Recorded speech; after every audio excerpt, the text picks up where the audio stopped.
Greetings, hello, welcome on into another weekly episode of WoW News. Now, again, we present to you all the brand new things coming to World of Warcraft, all the different ecosystems, and we have a big week this week, right? We have a lot of content to talk about. Now, before we get into the news, though, I want to say we are in a new location, right? Last week, I think I made it a little bit too easy on you guys, not gonna lie, so this week we're gonna make it a little bit harder. But remember, guys, if you know this location, I'm not going to talk about it. If you know this location, put it down in the description below. And make sure, huge announcement, you be descriptive as possible. Tell me the name of the location, the zone it's in, maybe even the expansion. As much information as you can give me. And then whoever wins gets a nice shout out, right? So again, also, the Spotters Guild going crazy. We have our Friday transmog runs, we have our Saturday raids, and we also been just hanging out in the Discord recently, on the Spotters Discord, of just doing mythics, doing delves, hanging out, a great community. So again, we're always aiming to add more stuff, so if you come in and have some suggestions, please let us know. But enough yapping, let's get right into the news.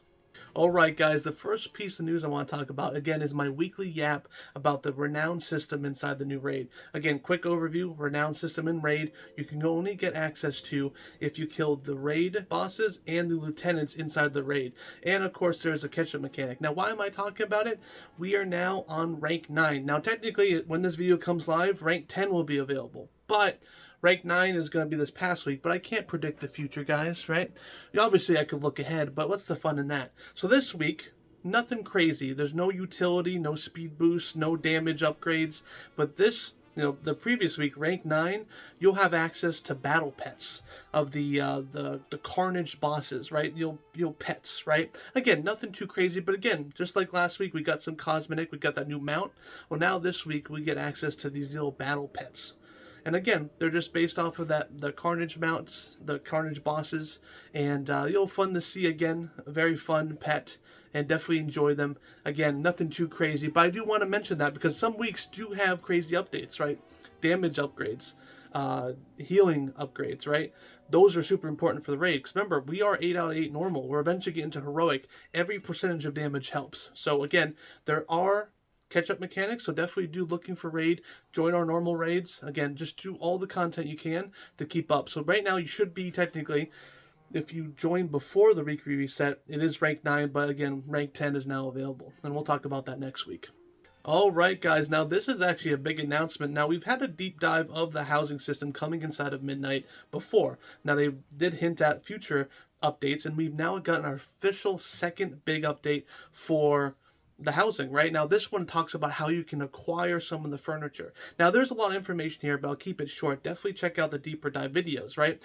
Now, this housing system is obviously going to have a bunch of furniture in it. Now, basic furniture like a normal chair, a bed, or, like a table, right? It can be accessed through vendors or through professions. Now, professions, the non-gathering professions, you're able to craft some of these items. Now, there are also some that are specific to expansions that you have to go and find the resources of that expansion to then use that profession system inside that expansion to craft that item. So again, all of these items are going to span between every expansion, right? Now, again, talking about every expansion, there is legacy content, right? So all your old achievements, your past battles, like for example, killing a Nyxia, you can have a Nyxia's head on your wall.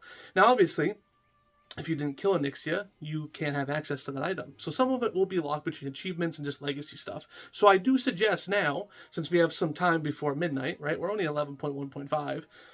Definitely go and farm some of this content now, because you'll be thanking yourself later. Now, the whole system, by the way, is not meant to be unlocked day one, right? Again, with it be tied to legacy content, tied to new content, mythic pluses, new raids, this stuff is going to roll out and also be able to be grinded over many months and many years, right? So this system is going to grow with us, right? So they talk about how you're not just going to have the perfect house day one. Now, again, your house should represent who you are, right? So if you're a raider, you're usually going to probably have a bunch of raiding content in there. Or if you're a Mythic Plus enjoyer, then you have a bunch of Mythic Plus stuff in there. Or if you love reputations, there's also items locked behind reputations too, right? So definitely grind some out if you want to.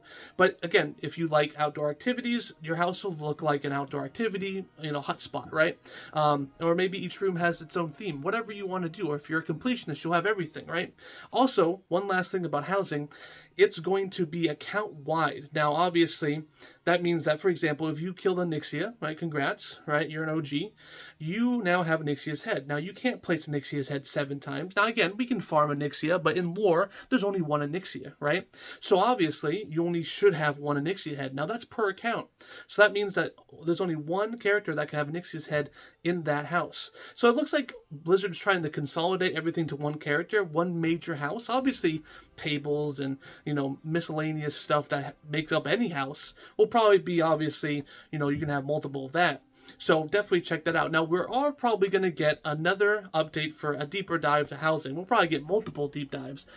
But in the first one, remember, they did mention that we want some outdoor activities, right? Some outdoor building as well, and they're going to show that off. We haven't seen that yet. So they did mention PAX East, so we might see some more information during PAX East. But I definitely want to just give this a good shout out. There's a lot more content, but I wanted to be brief here in this video. Alright guys, you know how I was talking about Mists of Pandaria Beta was going to be starting soon? Well, guess what? Probably like 2 days after I released that video, the beta is now live. Now you can access it. Obviously, you have to sign up for it. They did roll out. I didn't get into it, feels bad, but I probably wouldn't even play it to begin with, to be fair. But the Mists of Pandaria Classic version of the game is now live and ready for you to play. So you can see that in your launcher. You can check to see, again, there's going to be a bunch of PTRs. If you see the PTR for Mists of Pandaria, you can now play it and test it. There's some bugs, obviously. You have the looking for raid tool that was introduced. So, again, I just wanted to kind of cover this story because, again, last week I talked about it potentially being here soon, and here is soon, right? This is actually pretty fast. I think it was like 3 or maybe 2 or 3 days after I released the weekly video last week that this went live. So, news does move fast, right? So, I just wanted to announce this real quick, very short segment, but now it's live if you have access to it. You can still sign up for it, too. They have waves of these invites, by the way. So, if you enjoy betas and you want to play it, it's now live. Enjoy it. Definitely check your launcher to see if you have access to it. But I didn't get it yet, so maybe they just don't like me. I usually don't get things from Blizzard, so I don't know. Anyway, enjoy. Alright guys, now speaking of the launcher, we have an additional thing added to the launcher this week. Now, again, we just had 11.1.5 drop, right? And there's been some issues with 11.1.5 regarding the event and some rollouts, some missing content. Again, we are sitting on spaghetti cold from the 90s, so it kind of makes sense that these things are starting to really pop up and be a normalized thing, right? But inside the launcher, we just saw a PTR of 11.1.7. Now, it's not active. It's archived, it's encrypted, it's not public, so meaning we can't access the data, but it's there, right? So we're moving at rapid speed. I mean, this is crazy how fast we're moving. It's actually kind of overwhelming, to be honest with you. Remember, 11.1.5 is staggered for the next couple months, so we won't see 11.1.7 for a long time. But still, we are now going to eventually here in maybe 1 to 3 weeks see some more information on 11.1.7. And this is important because we don't really know much about 11.1.7. Obviously, it's going to be a small patch. It's a 0.7 patch, right? Nothing big is really announced. But obviously, we know that Turbulent Tide Waves is coming again, the 3rd iteration of that, as well as some story quests to kind of move us along from 11.1 to 11.2, which I do believe that Ethereals are involved, by the way. Just a hunch, no spoilers, really. If you played through the 11.1 campaign, which you should have by now, so no spoilers, right? There's some Ethereals involved, so I think we're probably either staying on Azeroth and going deeper towards the core. I want to go deeper into Azeroth past Ajkahet, but that's just me. And but I hope we don't go off-world again. That I always like staying on Azeroth. I feel more connected to Azeroth. Anyway, not the point. We're moving fast, right? Launch cadence is crazy. Take Shadowlands and compare it to what we're dealing with War Within. We're moving at supersonic speeds, and sometimes it's even overwhelming. So now the fact that 11.1.5 is only a week old, we're already talking about 11.1.7. Soon we're going to be talking about 11.2. So keep track and definitely keep watching these videos because I'll keep you guys updated. All right, guys, we have a new shop item. I just wanted to bring this up because I think what I'm going to be doing is I'm going to start covering some big shop items that come out.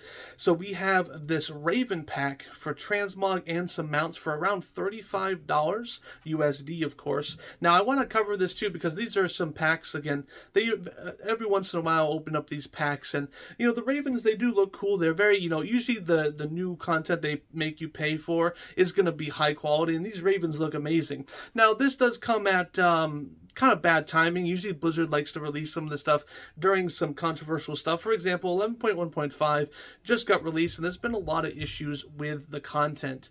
Right now, there's been lag inside of both Hollowfall as well as Oshkahet, and the event not even working, the timers being messed up. There's been some issues. Now, most of them have been resolved, but it was a rough rollout for this content, right? You can't deny that, right? And now it is working, but it's sent, again, rough rollout. Now, again, this dropped right when that was happening, and it was just kind of in bad taste. Usually Blizzard doesn't look at the wall and say, maybe we should delay this a couple days, because right now, of course, the shop's working, right? Versus, that old meme of, oh yeah, the shop's working, but the content's not working. Of course, Blizzard's pushing this. So, new pack, $35. It came out at an awkward time when things weren't really working that well. But, I mean, hey, this is cool. It's optional. It's nothing too... It's not tied in with any game power. I support this type of stuff. I mean, it looks cool. I won't be buying it. I mean, I usually don't buy most of the content on the shop. I mostly just collect everything inside the game. But yeah, I just want to let you guys know about, this pack. Again, I'll cover all the new packs anyway, just because you might want to buy it, right? I mean, this is pretty cool. But also, it was a little bit controversial because it came out at a bad time. That's for sure. All right, guys. Now, I want to talk about delves here in this next segment here. Now, delves obviously go to Bountiful level 11. You can get gilded from them about 3 times a week. And what's cool about that is it's a natural progression from delves into mythics. Again, delves are end game content, but eventually you should go into mythic content. So you can do mythic pluses. You can get more gear from mythic pluses as well as raiding. So what's cool about this is that there is now a way to get more gilded crests from the delves. Right, so there's going to be a quest once you finish a level 11 Bountiful Delve, which is the hardest one that you could potentially do, right? Minus the the elite boss at the end, right? You have a quest that drops that kind of introduces you into doing a mythic or 2, right? Or just a normal mythic.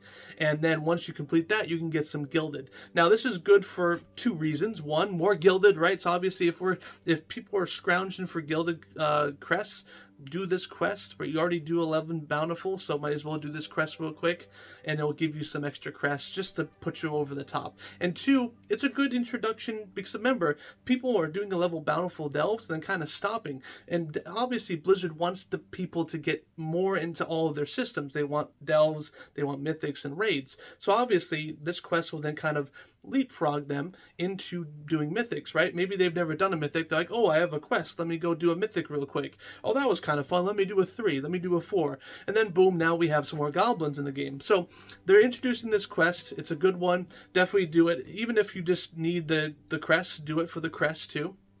And now it's available, obviously, so definitely check it out. And it's a good leapfrog for new players to get into the content. Alright, guys, I want to announce a little bit of a special deal that World of Warcraft is doing. Right now, you can get War Within, the expansion, 40% off, and a free 30-day, basically a month, of in-game playtime. Now, this is mostly catered towards, obviously, the game time is just a cherry on top, but there are some players, and again, the reason I'm bringing this up is I know that I have some viewers here that just enjoy Season Discovery. Obviously, you need to have game time for that, but you only enjoy Season Discovery, you never really played retail, just Classic, right? Usually a lot of people came back into WoW in 2019 because of Classic.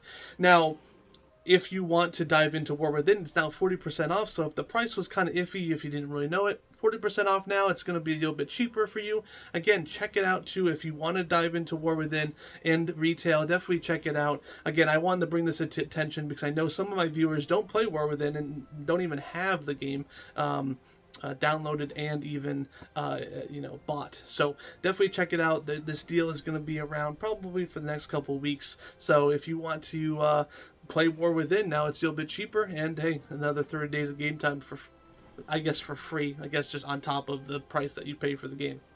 Alright guys, the last article I want to talk about is technically about an event that is done with, but I just wanted to mention though, because remember, we just had Noble Garden, which is the Easter event inside of World of Warcraft.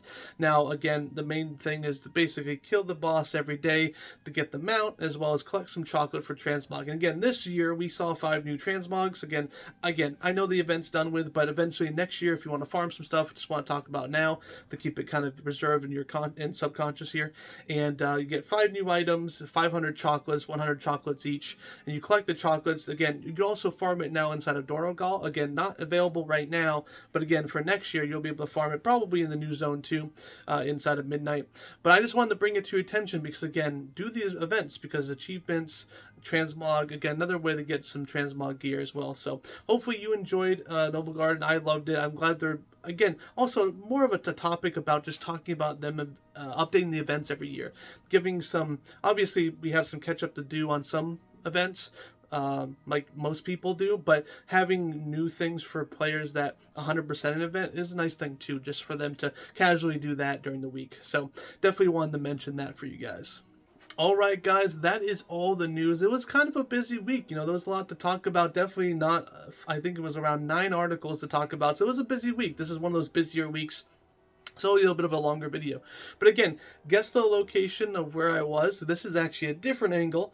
This might actually help you a little bit more. Again, thank you for sticking out in the video, watching the news. Again, I always want to improve my content, so drop down in the comments if you want to see anything changed up in this type of format, or if I missed any huge articles that I should mention, and I'll add them into next week for sure. As well as, too, I do personal content. I do updates most likely every day on my main X account. So definitely check out Unoptimized Fool. But thank you guys for watching. Again, I'm Unoptimized Fool. I'll see you guys next week.